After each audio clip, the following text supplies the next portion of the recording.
மிதுன ராசி நபர்களுக்கு 2024 அக்டோபர் மாதத்திற்கு உண்டான ராசி பலன். மிதுன ராசி நபர்களை பொறுத்தவரை அக்டோபர் மாசத்துல ராசிநாதன் புதன் மாத ஆரம்பத்திலேயே கிட்டத்தட்ட கேதுவை விட்டு விலகி ஒரு நல்ல நிலைமையில கிட்டத்தட்ட பார்த்தீங்கன்னாக்கா துலாம் வீடு 5ஆம் இடத்துக்கு மாதம் முழுக்கவே இருக்கக்கூடிய ஒரு சூழ்நிலைகள் வருது. அதாவது ஒரு பாவகிரக பிடியிலிருந்து, ஒரு கிரகண அமைப்பு பிடியிலிருந்து புதன் வெளியேறி அப்ப என்ன ஆகுதுன்னாக்கா உங்ககிட்ட இருக்கக்கூடிய இந்த கஷ்ட நிலைகள் அப்படிங்கிற ஒரு விஷயம் ஒரு மனசளவில் போட்டு வருத்திட்டு இருந்த பெரிய விஷயம் எதுவாக இருந்தாலும் அந்த சுச்சுவேஷனை கடந்து நீங்கள் வரப்போறீங்க.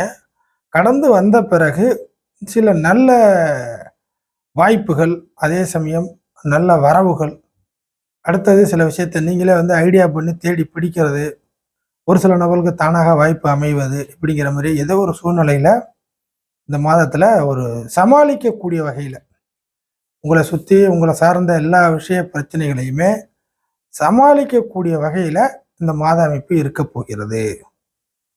இது முக்கியமான பலன்.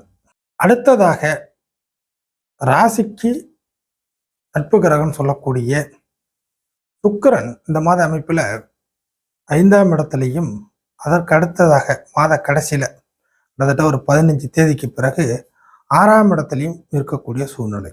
ஸோ சுக்கிரன் தனிச்ச அமைப்புல வர்றது நல்ல விஷயம்தான் மிதுன ராசி நபர்களை பொறுத்தவரை.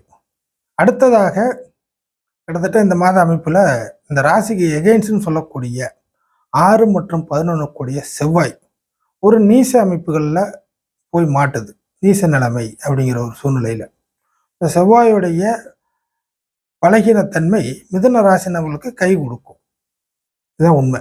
செவ்வாயோட பலமான விஷயங்கள் மிதுன ராசி நபர்களை வாட்டி வதைக்கும். இதுதான் ஃபேக்ட். எல்லாவற்றுக்கும் மேலாக சனியின் வக்கர அமைப்புகள் கொஞ்சம் கொஞ்சமாக குறைய ஆரம்பிக்குது. அதனால சில நல்ல விஷயங்கள் கொஞ்சம் ஏற்கனவே நடந்துகிட்டு இருந்த விஷயங்கள் முடங்கி போயிருந்தா கூட அந்த மாதிரி விஷயங்கள் திரும்பவும் தலையெடுக்க ஆரம்பிக்குது அப்படிங்கிற ஒரு கான்செப்டை கூட மிதுன ராசி நபர்களுக்கு உருவாக போகுது. ஃபைனலாக இந்த ராசிக்கு கிட்டத்தட்ட சூரியனுடைய தொடர்பு. சூரியன் இந்த ராசிக்கு இம்பார்ட்டன்ட்டு. எப்போதுமே 3ஆம் இடத்தை விதி இந்த மாத அமைப்புல கிட்டத்தட்ட இந்த கன்னி வீட்டிலே இருக்கக்கூடிய ஒரு சூழ்நிலை. அதனால ஒரு மேஜரா எல்லா கிரக நிலைகளும் ஓரளவுக்கு சாதகமாக தான் இருக்கு மிதுன ராசிக்கு. பலன்கள் அப்படி என்னென்ன விஷயங்கள் பார்த்தீங்கன்னா, ஃபர்ஸ்ட் செவ்வாயோட விஷயத்தை எடுத்துக்கலாம். செவ்வாய் அவயோகி, ஆப்போசிட் விஷயம். ஒரு லாபத்தை கொடுக்கணும்னா கூட ரொம்ப கஷ்டப்பட்டு ஒரு பிரச்சனையோட தான் கொடுக்கும். அதே சமயம் 6ஆம் இடத்தை விதியும் கூட வகையான விஷயங்களை நிறைய கொடுத்து விட்டுரும். ஸோ ரெண்டுத்தையும் சேர்த்த அமைப்பில் வர்றதுனால இந்த மாசத்தை பொறுத்தவரை மிதுன ராசிக்கு பெரிய அளவுக்கு டார்ச்சர் கொடுக்கக்கூடிய, செவ்வாயின் வழிகளில் சில டார்ச்சர்களை கொடுக்கக்கூடிய பஞ்சாயத்து இல்லை. அதே சமயம் லாபாதிபதியும் வீக்காக போகிறதுனால லாபமும் இல்லை. ஸோ உங்களை இந்த மாதத்தை பொறுத்த வரைக்கும் செவ்வாய் பலகீன அமைப்பில் இருக்கிறதுனால செவ்வாயின் வழியில் வரக்கூடிய பிரச்சனைகளும் கிடையாது, செவ்வாயின் வழியில் கிடைக்கக்கூடிய நன்மைகளும் கிடையாது. ஆதிபத்திய ரீதியில் இப்படிதான். காரக விஷயங்கள் எப்போதுமே உங்களுக்கு பயன்படாது. காரக விஷயங்கள் உங்களுக்கு எப்போதுமே நெஞ்சு வலி வர்ற மாதிரி படன்னு எல்லாருமே நான் வந்துட்டேன் அதை வந்துட்டேன் என்ன பண்ணிட்டியா செஞ்சிட்டியா அப்படின்னு சொல்லி உங்களை அவசரப்படுத்துவாங்க. ஸோ அவசர கிரகம் தான் செவ்வாய். அவசரப்படுத்தக்கூடிய விஷயங்கள் எல்லாமே மிதுன ராசி நபர்களுக்கு தலைவலியை தரும். அப்போ செவ்வாய் ஒரு அவசர கதியோட உங்களை பயமுறுத்துற விஷயங்கள் உண்டு. ஸோ நீங்கள் பழகக்கூடிய நபர்கள்ட்டே சில நபர்கள் உங்களை அவசரப்படுத்துவாங்க, படபடப்பை கொடுப்பாங்க. அதெல்லாம் நீங்கள் அனுபவத்தில் பார்த்துருக்கலாம். ஸோ அந்த மாதிரி விஷயங்களும் இந்த மாதத்தில் இருக்காது. காரக விஷயங்களும் உங்களுக்கு அந்தளவுக்கு பெரிய பஞ்சாயத்துகளாக கொடுக்காது. செவ்வாய் நீசமான அமைப்பு மாத கடைசியில் வருது. மாத ஆரம்பத்தில் சில தொந்தரவுகள் இருந்தாலும் அது படிப்படியாக குறைஞ்சிரும். ரொம்ப பெரிய பிரச்சனைகளுக்குள்ளாகிற மாதிரி இருக்காது. காரணம் ராசிநாதன் ஓரளவுக்கு சௌரியமான ஒரு சூழ்நிலையில் இருக்கிறது தான். ஏன்னா இந்த செவ்வாயோட விஷயங்கள் எப்படியும் சின்ன சின்ன விஷயங்கள்ல ஒரு ஊசி குத்துன மாதிரி அப்பப்போ சில டார்ச்சரை கொடுத்துட்டு தான் போகிற மாதிரி இருக்கும் அந்த மாதத்தில். அது புதன் ரொம்ப வீக்கான அமைப்பில் இருந்துச்சுன்னா அது பெருசாக தெரியும். ஆனால் அந்த ரொம்ப வீக்காக இல்லை, நல்ல அமைப்பில் இருக்கிறனால ஓரளவுக்கு சமாளிக்கலாம் அப்படிங்கிறது ஊர்ஜிதம்.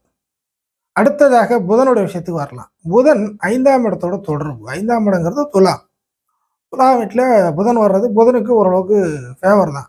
இருப்பினும் ஒரு பிஸ்னஸ் பண்ணிட்டு இருக்கிறவங்களுக்கு இது கை கொடுக்கக்கூடிய மாதமாக இருக்கும். புரோக்கர் வேலை பார்க்குறவங்களுக்கு, ஏஜெண்டாக இருக்கிறவங்களுக்கு, இங்கே வாங்கி அதை விற்கிறவங்களுக்கு, புதிதாக ஒரு விஷயத்தை தேடி போகிறவங்களுக்கு, பிஸ்னஸை டெவலப் பண்ணுறவங்களுக்கு, பிஸ்னஸில் உள்ள ஐடியாக்களை தெரிஞ்சுக்கணும், 4 பேருக்கு ஆலோசனை வேணும், பிஸ்னஸில் அடுத்த கட்டத்துக்கு வரணும் அப்படின்னு பிஸ்னஸ் ஓரியன்டாக பார்ட் டைம் ஜாப் பார்த்தாலும் சரிதான், இல்லை சின்ன தொழில் உங்களுக்கு தெரிஞ்ச அமைப்பில் பார்த்தாலும் சரிதான், இந்த மாதிரி சின்ன சின்னதுலேருந்து பெருசாக எந்த அமைப்பாக இருந்தாலும் சரிதான், ஒரு பிஸ்னஸ் மைண்டு உள்ள பிஸ்னஸ் ஓரியன்டாக எல்லாம் செயல்படக்கூடிய எல்லா மிதுன ராசி நபர்களுக்கும் இந்த மாதம் ரொம்ப சூப்பராக கை கொடுக்கும்.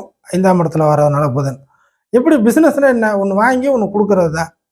ஸோ அந்த பொருளை எப்படி வாங்கணும், எந்த நிலைமையில் வாங்கணும், எதை வாங்கணும் அப்படிங்கிறத ஒன்று, எப்படி பழகணும், பேசணும் அப்படிங்கிறது, எப்படி வளைஞ்சு கொடுக்கணும், எப்படி காலில் விடணும், எப்படி சமாளிக்கணும். பிஸ்னஸ்னால் 4 பேர் திட்டு வாங்க தான் செய்ய முடியும். திட்டு வாங்காமல் பிஸ்னஸ் கிடையாது. சூடு சோறனெல்லாம் இல்லாமல் தான் பண்ணி ஆகணும். இந்த மாதிரி வளைந்து கொடுக்கக்கூடிய விஷயங்கள் எல்லாமே இதுவரை தெரியலனா கூட சில விஷயங்கள் தெரிய வரும். அதே போல் வாங்கினதை எப்படி அவுட்புட் பண்ணணும். ஸோ இதுதான் பிஸ்னஸ். ஸோ இந்த பிஸ்னஸ் ரீதியான சில விஷயங்கள் எல்லாமே உங்களுக்கு இந்த மாதம் கை கொடுக்கும், நல்லபடியாக இருக்கும்.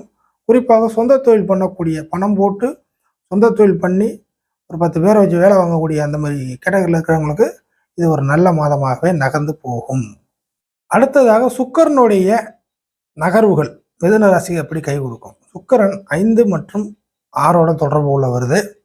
என்ன ஆகுதுனாக்கா மாதம் முழுக்கவே முற்பகுதியில் கிட்டத்தட்ட வந்து பார்த்தீங்கன்னாக்கா சில அதிர்ஷ்ட வாய்ப்புகள், சில காரியம் எளிமை, ஏதாச்சும் ஒரு டைட்டான சூழ்நிலையில் இருக்கிறீங்க, டைட்டான விஷயங்கள் மூவ் ஆகாமல் இருக்குது, இல்லை நீங்கள் நினைக்கிற விஷயங்கள் கல்லாவே கிடக்கு அப்படின்னா அது கொஞ்சம் சீக்கிரமாக நடக்கணும்னாக்கா அந்த விஷயங்கள் செய்வதற்கு சாத்தியக்கூறுகள் உருவாக போகுது. இந்த மாதத்தின் முற்பகுதியில். பிற்பகுதியில் செஞ்ச வேலைகளுக்கு சில ஆதாயங்கள் உங்களுக்கு கிடைக்க வரும்.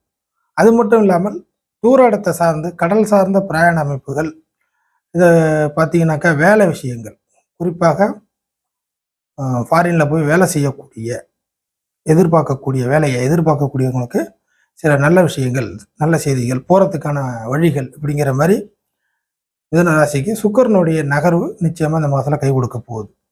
சனி வக்கர அமைப்புலேருந்து கொஞ்சம் கொஞ்சமாக ரிலீஸ் ஆகுது. இதனால் என்ன ஆகுதுனாக்கா ஏற்கனவே நடந்துக்கிட்டு இருந்த விஷயங்கள் நல்லபடியாக போயிட்டு இருந்துச்சு, அந்த விஷயங்கள்லாம் திடீர்னு ஸ்டெக்காகி நிற்கிது அப்படின்னு நீங்கள் புலம்பிக்கிட்டு இருந்தீங்கன்னா அந்த நல்லபடியாக போயிட்டு இருந்த விஷயங்கள் திரும்பவும் ஸ்டெக் ஆகாமல் திருப்பி ஆரம்பித்து ரன்னிங்கில் வரும். அப்படியே படிப்படியாக வரும். ஏன்னா ஃபுல் வக்கரம் முடியல இல்லையா. இப்போ இந்த மாதத்துலேருந்து கொஞ்சம் கொஞ்சம் ஆரம்பிக்கும். அடுத்தடுத்த மாதங்களும் கொஞ்சம் நல்லபடியாக இருக்கும். ஒரு சில நபர்களுக்கு மறைமுகமான ஆதாயங்கள் கிடைப்பதற்கான வழிகள் வருது. ஸோ பண ரீதியாகவும் பொருள் ரீதியாகவும் வரும். இது வந்து மறைமுகமான ஆதாயங்கிறது பண ரீதியாகவும் வரும், பொருள் ரீதியாக வரும். ஒரு சில நபர்கள் சூரியனை மையப்படுத்தி பார்த்தீங்கன்னாக்கா ஒரு சில நபர்களுக்கு அதிகார அமைப்புகள் மூலியமாக சில எதிர்பாராத உதவிகள் இந்த மாதத்தில் வருது. சூரியன் கிட்டத்தட்ட வந்து பார்த்தீங்கன்னாக்கா உங்கள் ராசிக்கு 4, அதுக்கு அடுத்தது 5ஆம் இடத்தோட தொடர்பு அப்படிங்கிற அமைப்புலாம் இருக்கிறதுனால பெரிய இடத்துல இருந்து மிதுன ராசி நபர்களுக்கு எதிர்பாராத சில உதவிகள் அப்படிங்கிறது அதுக்கு ஜாதகத்தில் கொடுப்பன இருக்கணும். உங்கள் ஜாதகத்தில் சூரியன் வலுவாக இருக்கணும். அதே சமயம் ஜாதகத்தில் நடக்கக்கூடிய கிரக அமைப்புகள், தசாபுத்திகள் இதெல்லாம் வந்து ஒரு நல்ல வலுவான அமைப்பில் இருந்துச்சுன்னா உங்களுக்கு சில சூழ்நிலைகள் சாதகமாக அமைய போகுது என்பது அர்த்தம். ஃபைனலாக மிதுன ராசி நபர்களை பொறுத்தவரை இந்த மாதத்தில் ஃபைனலாக என்ன விஷயங்கள்னு பார்த்தீங்கன்னாக்கா 12ஆம் இடத்தோட சுக்கிரன் வருது பார்வையின் அமைப்பின் மூலியமாக. அப்போ என்ன நடக்குன்னாக்கா கடன் வாங்கி தேவையில்லாத ஒரு செலவு அப்படிங்கிற விஷயத்தில் ஈடுபடக்கூடாது. செலவுகள் இருந்தால் தேவையான செலவுகள் அப்படிங்கிறது, தேவையற்ற செலவுகள் வரும் பண்ணிடலாம், இப்போ கடன் வாங்கி இதை யூஸ் பண்ணிக்கலாம் பின்னாடி வரும் அப்படிங்கிற மாதிரி நம்பிக்கை இல்லாத செலவு விஷயத்தில் ஈடுபாடு காட்டக்கூடாது. புரியுதுங்களா. இது ஒரு விஷயத்தில் மட்டும் கேர்ஃபுல்லாக இருக்கணும் இந்த அக்டோபர் மாதம். மற்றபடி இந்த மாதத்தை ஈஸியாக கடந்து வரலாம். பெரிய அளவுக்கு பஞ்சாயத்துகள் பிரச்சனைகள்லாம் இருக்க போகிறது இல்லை, சமாளிக்கலாம்.